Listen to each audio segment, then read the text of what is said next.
10 taon na ang lumipas ng subukan ng grupong militar na patalsikin si Pangulong Erdogan habang dumaan ang mga tangke sa Turkey at lumipad ang mga fighter jet sa Ankara.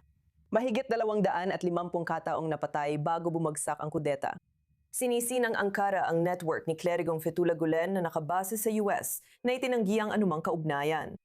Ginamit ni Erdogan ang nabigong pag-aalsa para linisin ang militar, hudikatura at serbisyong sibil at lalo pang pinasentro ang kapangyarihan sa pagkapangulo. Maaring hindi nabanta ang militar sa halal na gobyerno, ngunit ayon sa mga kritiko, nabisting humina ang mga demokratikong panimbang sa kapangyarihan ni Erdogan.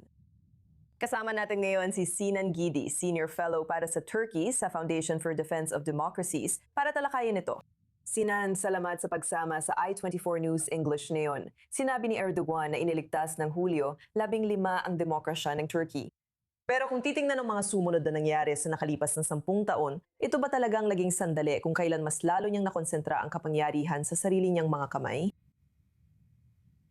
Tama o tinawag pa niya itong biyaya ng Diyos noong tangkang kudeta. At sa tingin ko, magandang ipunto na ang Gulen Movement o si Fethullah Gulen na siya ang sinisisi niya sa tangkang kudeta ay dati niyang kaalyado halos hanggang sa puntong iyon.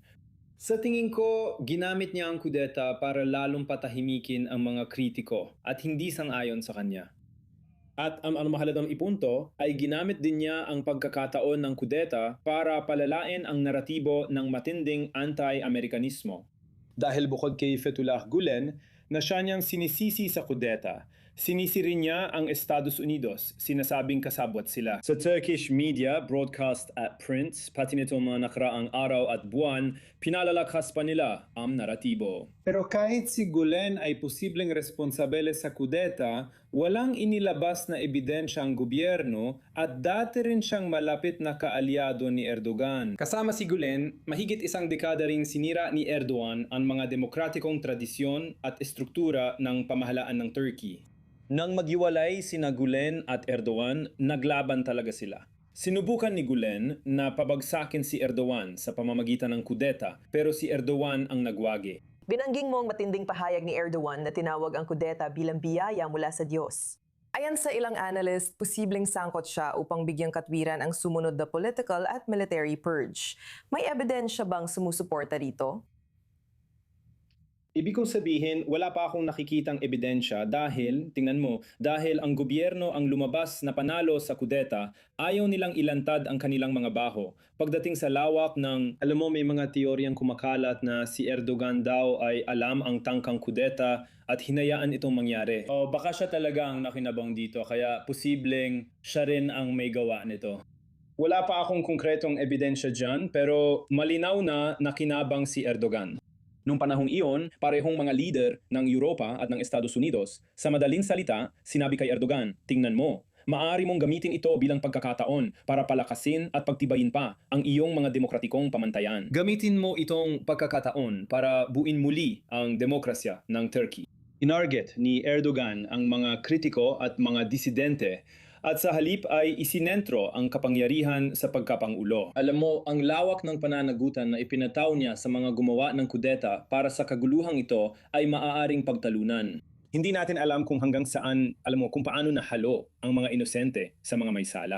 Pero gusto ko ring bigyang diin na, alam mo, sina Gulen at Erdogan ay dalawang magkaibang panig ng isang barya, tama? Pareho silang mga Islamist. Nag-agawan silang dalawa ng kontrol sa Turkey sa iba't ibang paraan. At nagtrabaho sila ng magkasama ng mahigit isang dekada na sa esensya ay tinanggal at tinarget ang Kemalist at secular na kaayusan ng Turkey.